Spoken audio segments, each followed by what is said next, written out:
Good morning, everyone. As you can see, I am at the rig. Last night they had to evacuate because they thought that there was explosive levels of gas. As it turns out, there weren't. There was a false alarm.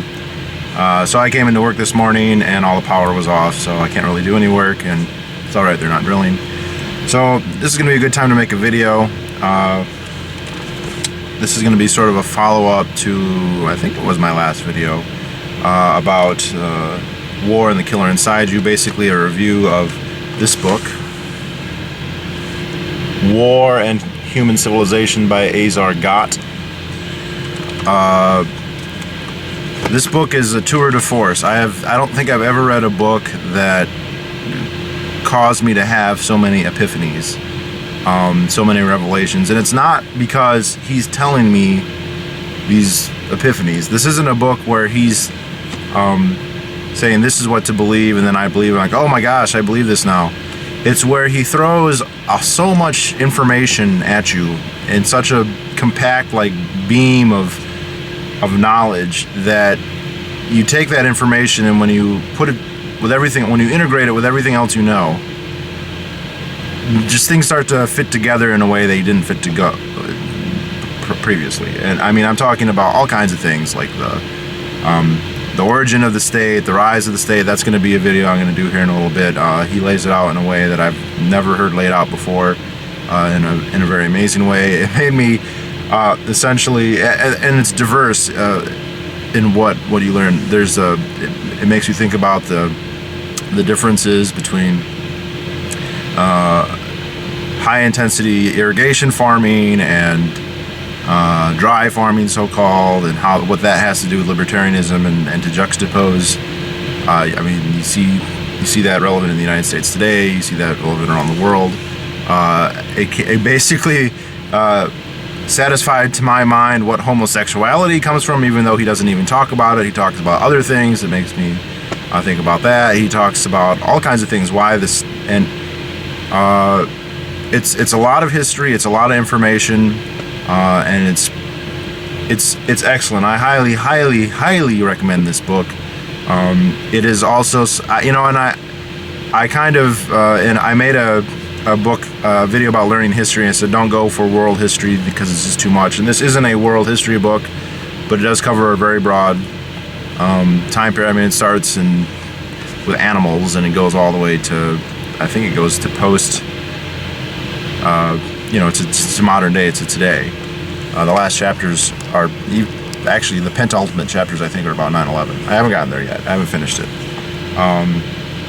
So I think there's going to be at least 2 or 3 videos still that from what I've read already, and I haven't even finished it yet. I'm about halfway through at this point.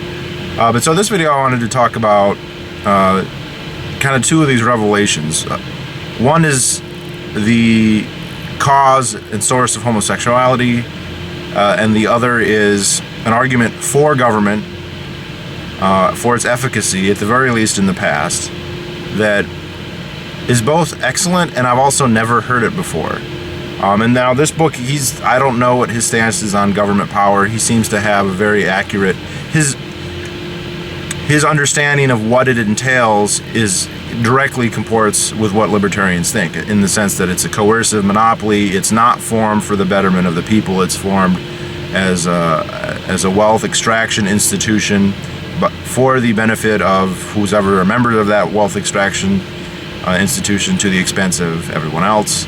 That's why it exists. It doesn't exist because of a social contract. It doesn't exist to solve the free rider problem, or it doesn't exist to protect people. He knows that. In fact, he thinks it's not even a debate. He kind of says it offhand.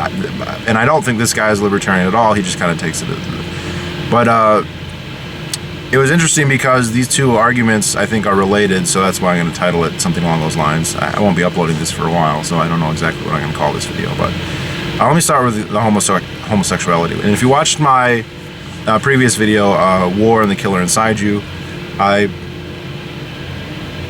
it's very similar to aggression. He goes into a prolonged argument initially in this book. Is aggression natural? Is it, something that he really delves into the nature nurture debate, and I really liked his answer. And basically what he said is, look, if you don't have to be aggressive to survive. You can live your entire life and never be aggressive. You can have a healthy life and never be aggressive. You can have a very fulfilling life and never be aggressive. However, if you completely lacked the ability to ever be aggressive, you probably wouldn't exist. Because even if you never faced a situation where it was required, and nowadays many people in the West never really do, or at least rarely do, you would not exist, because your ancestors would have been eaten or killed or marginalized and starved by people who were, or animals that were aggressive. If you're getting attacked by an animal, let's just say, and you are incapable of anything other than pacifism, complete pacifism, you would be food and you would not reproduce or have many offspring, or your offspring would themselves be consumed or marginalized or killed by other humans. So the capacity to be aggressive has to be there. It's something, though, that isn't needed for your reproduction. It's not something you need day to day, and so it is a external stimuli, gene activated trait. If your body receives certain stimuli, it believes, okay, I need to be aggressive. That's necessary for my survival, and it starts changing your chemistry. And this is, of course, why people who are abused when they're children end up being aggressive all the time. And I think this is also probably an important component in military training. The military is taking a large population of people who are essentially not aggressive from a peaceful society, largely enough, and they want them to be aggressive, and part of the process is to activate those genes. Now, what does that have to do with homosexuality? I think homosexuality is exactly the same thing. Everybody is born with the potential to become gay. There are gay genes, but everybody has them. The only difference is they don't get activated in everybody. Now, how does that make any sense evolutionarily speaking? People, wonder that. If you're gay, you're not going to have any offspring. How are you going to pass these gay genes? There's a very good reason for this. Because in terms of passing on your genes, you don't have to have kids. Because your relatives also have children, and those children, even though they're not yours, also have your genes. So your nieces and nephews, your second cousins once removed, your third cousin once removed. It goes down in what percentage of your traits are going to be passed on, but there it is.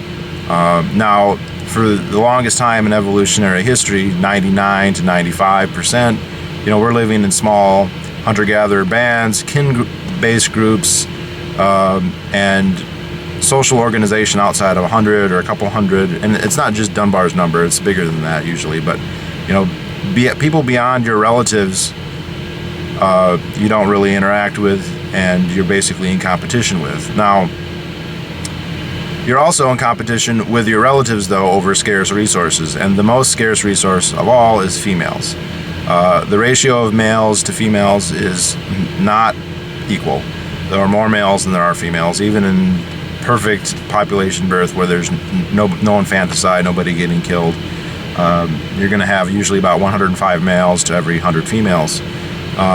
Given the amount of risk involved in female childbearing, especially in old days, and female infanticide, the ratios actually tends to be much worse than that. So there arises a problem because if you have a small kin-based group, you need to be able to defend yourself from other kin-based groups against other tribes, just to use a simpler term. It's probably not super accurate. And in order to do that, you need to have, the military term would be unit cohesion or societal cohesion. If everyone in your village is getting along fine, you're all, have good social relationships, then your ability to resist aggression from whatever source it comes or to adapt to changes is much higher than if your village is full of acrimony and recrimination and hate and suspicion. Now, what could cause that? Well, the number one reason historically is women, or competition over women. If you have 100 females and you have 105 males in the town, well, let's just assume, and for ease, just assume that 100 breedable, marriageable women, so not counting postmenopausal or young girls. So those 100 of the guys are paired up with a woman, but that leaves 5 guys who don't. Now those 5 guys have an evolutionary incentive for their own genes, at least, to have one of these women. And so they're going to try and compete, because it is better if you can have offspring than if you can have your nieces and nephews. That's like a second place kind of thing, in terms of evolutionary speaking. The fact that 5 of them don't have mates, though, is a problem, because now all the other 100 have to worry if they're going to have their wives stolen, be murdered and taken, have their wives be abducted. The 5 guys are going to view all the mated pairs with a lot of distrust and hatred, and the unit cohesion, the societal cohesion, is going to be hurt. Maybe not totally, but it's going to be hurt, and it can be hurt a great deal. And like I said, historically, disputes over women are the main reasons for warfare in pre-state societies, both intra-societal and extra-societal, between societies and within societies. Well, what could eliminate this problem? Well, if the 5 extra guys suddenly lost interest in women and started just hanging out and becoming interested in other men, then all of a sudden the social cohesion goes way up. They're getting along much better. They're not fighting amongst each other, and we have a much better situation. And people are walking around, I gotta pay attention. So, by having that stronger cohesion, by those 5 guys just being interested in each other and not competing for the women, then they won't necessarily have kids, but then all the children of their kinfolk are more likely to survive, because the society is higher functioning than it would be if they were competing with their brothers and sisters for mates. Now, how then they become gay is probably a result of external stimuli. It might be in utero external stimuli, but the cliched example is some kind of homosexual experience early on. You take a kid, you do homosexual things to him, and basically what your genes think is, okay, you're in a female-deprived environment. If you grow up to be heterosexual, you're going to be in competition with people who, genetically speaking, your body assumes to be your kinfolk, although this isn't true any longer. And you don't want that. If you're fighting with your brothers and sisters over wives, and your cousins over wives, then your society is susceptible to being wiped out by the society that doesn't have that acrimony. And so it would be better in terms of extending your genes if you just decided you liked cock instead of you liked pussy. And so the external stimulus, and I don't think it has to necessarily be this kind of sexual contact. It seems like one of the obvious possibilities will kind of get those genes firing and say, okay, you could have been straight or you could have been gay. It looks like you're going to need to be gay, though, because you live in a female poor environment. And boom, next thing you know, you're gay. So it helps social security. It helps social stability, because there's less acrimony within society. There's less violence within the kin group, and that's great. Now, what does this have to do with government? Government is similar in the sense that the exploiters, the extorters.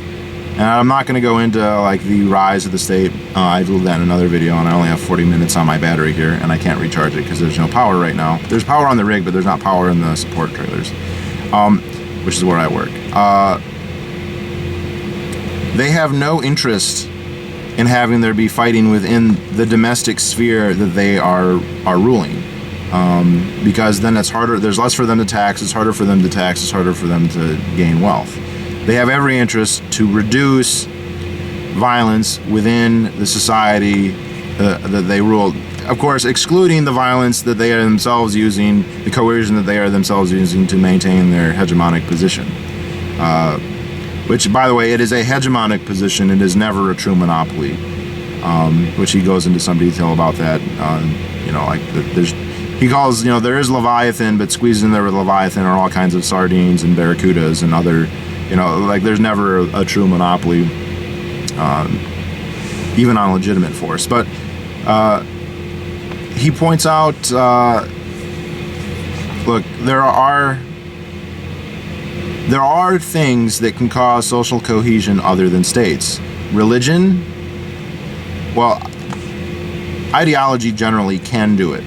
Religion can do it, and then markets can do it, and he lists those. And he cites a book, and I would look it up, but I can't because I don't have my computer. I did go and find it on Amazon. He put a little footnote. It's by something, I want to say Michael Mann, M-A-N-N, who is actually the guy who made Last of the Mohicans, but it's probably just somebody else. But it's called, I think it's called The Sources of Social Power, and it's got 4 volumes, and the first volume is about prehistory up until like 1776 or something. I haven't read that, but I'm going to now. Where he says, look, between those 4, though, in antiquity especially, and I think this may have changed after the Great Fact, after the Industrial Revolution. That's going to be another video too, I think, eventually. But initially, and I don't know how he proved it, that's why I want to read the book, what his evidence is. It wasn't a study, he put a little footnote on, is this a study that proves it, or is this, what is this? And it was a book that the number 1 cause of social continuity, the sun's coming up, it's dawn. The government is saving us.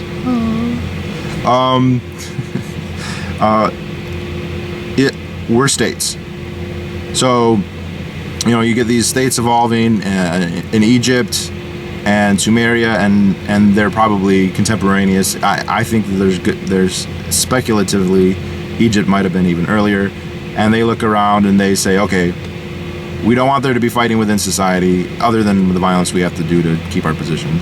But and what that does is, instead of people only interacting within their kin group, or largely only it would be false to say in hunter-gatherer societies based on kin groups and in your relatives that there's no interaction with outsiders, because there are markets, there's trade, there's exchange of women, although it's often violent and takes the form of abduction and rape and not of marriage, although sometimes that happens too, but it's very restricted. And typically such societies, people don't like to interact with people other than their relatives, which of course means the division of labor is quite rudimentary. In fact, usually largely not even there. There are no economies of scale. There's no much less anyway specialization than if you have a society where the kin group has been substituted with the nation or some other thing. And again, it doesn't have to be politics. It could be religion, the faith or whatever. And there's evidence that this actually started to develop. The early Mesopotamian cities seem as much to be temple-based as anything else. We're hazy on that still, but there could be an argument. But if instead of 100 or 500, you're talking about 5,000 or 10,000, well, suddenly that's a big difference. That's a big increase in the amount of trade that's possible and the amount of capital that can be accumulated. What his argument essentially is that the political unity is an aid to market unity. The market, there's an acknowledgement that the market is what is needed to create prosperity, but if people don't trust each other, if they view each other as enemies and indeed as competitors, and especially in Malthusian times, which again, as Deirdre McCloskey would point out, and whoever wrote Farewell to Alms also, prior to the Industrial Revolution, we were all in the Malthusian trap. Other people were competitors who you should try and steal from, wipe out, whatever. And if the other people is everybody but your 100 closest relatives or 200 closest relatives, then there's not a lot of market going to be going on. There's not a lot of exchange going to be happening. There's not going to be a lot of trade. There's not going to be much exchange in ideas, really, because they're the other. They're and small societies like this, and this goes on to another topic, are extremely isolationist, xenophobic, and it's very common. People always hear about these tribes, and then they hear the actual definition of their name, what they call themselves, typically means something to the effect of that we're real people and everybody else isn't. that they're the true humans and everyone else is not. And whenever I've always heard that in the past, that's kind of quaint and unique, but that is very common. And when that's not implicit in the name, it is implicit in the society, that all other societies are vastly inferior. And this is kind of something that's changed in the West. And I know the West gets all this, the West is a terrible term. Roman Skaskiw once told me that, kind of the Northern European society eventually got to this point, and it's been relatively recently, that they started to see kind of everybody as the family. Everyone is a person and not just whatever. Even though because of their success, subsequently they're kind of viewed as horribly racist or whatever. But anyway, the idea then is these political units do their best for their own reasons, not because they're trying to be nice or anything, to substitute a larger scale definition of who's in the kin group. So these aren't, so you live in a city state and all of a sudden it's not your kin group, it's the people who live in your city. And so instead of it being 100 people, 500 people, it's 10,000 people. And so on and on, you get all the way up to the nations where you end up with millions and millions. And that this basically allows for the rise of civilization. This is his argument. He's not making an argument for governments, he's kind of just describing the process that he sees going on. And I thought it was a very good argument. I mean, honestly, it's amazing to me how dumb statist people must be, because this seems like a golden gem to me, and I've never heard it before. And I think there's an answer to this. I'm not going to go into it really right now, other than to say I think it was a fine argument for government. It is a good explanation for the preponderance of states to talk about their spread when you have a society that is a larger kin group, essentially based on some kind of ideology, whether it's nationalism or religion or whatever else. It's going to have a distinct advantage over a society that only can see cooperation among 200 or 300 people as what's necessary.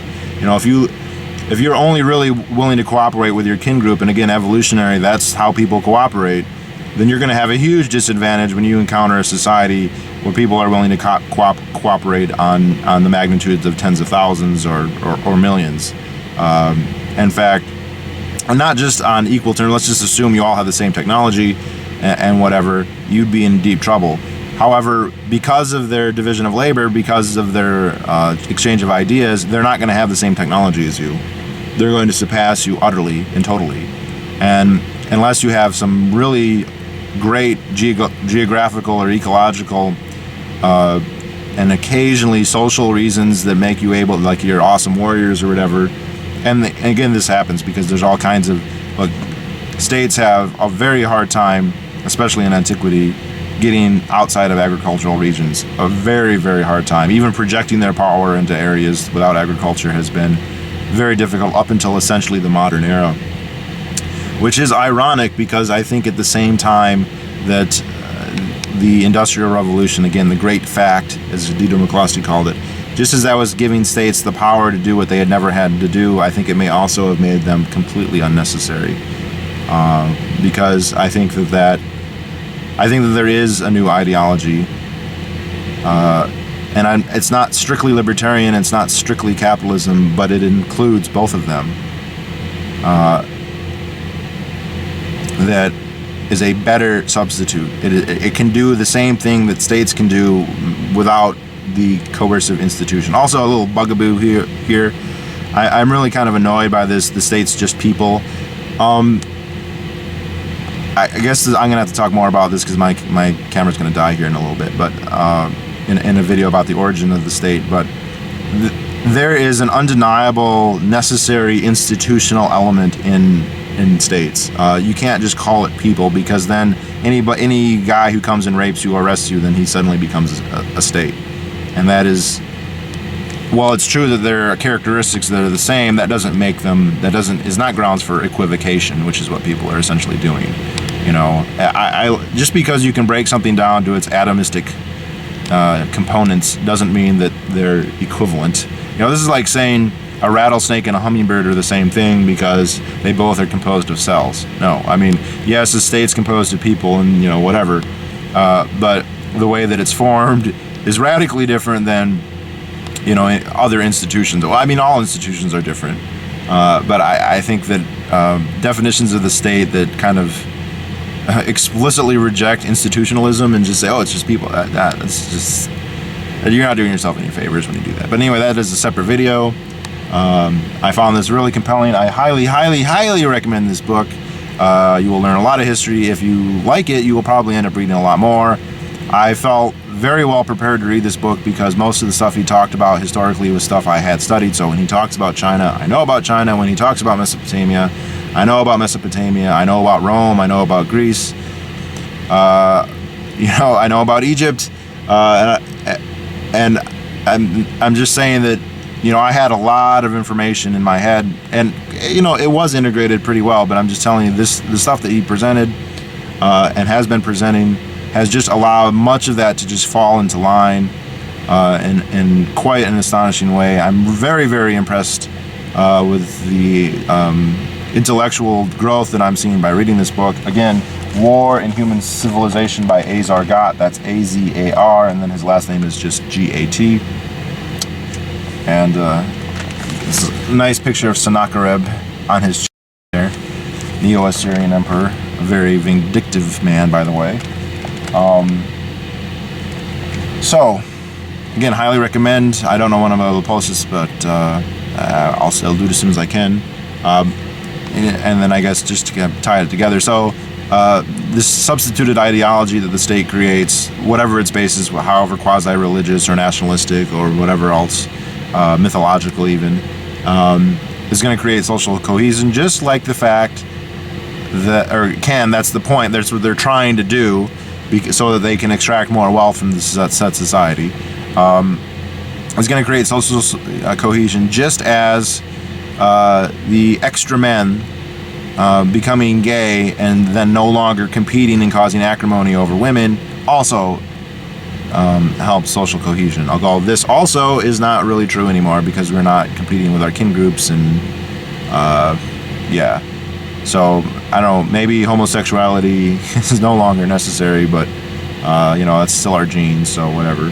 All right, it's beautiful sun. I think I'll leave you with look at that. I need to shave too, so I'll leave you with a shot of the rig. Oh shit! I pressed zoom by accident. It looks like I have a beard more with the sun kind of going on it. So let me. I'll leave you with a shot of the sun coming up. How about that? Sounds good. All right.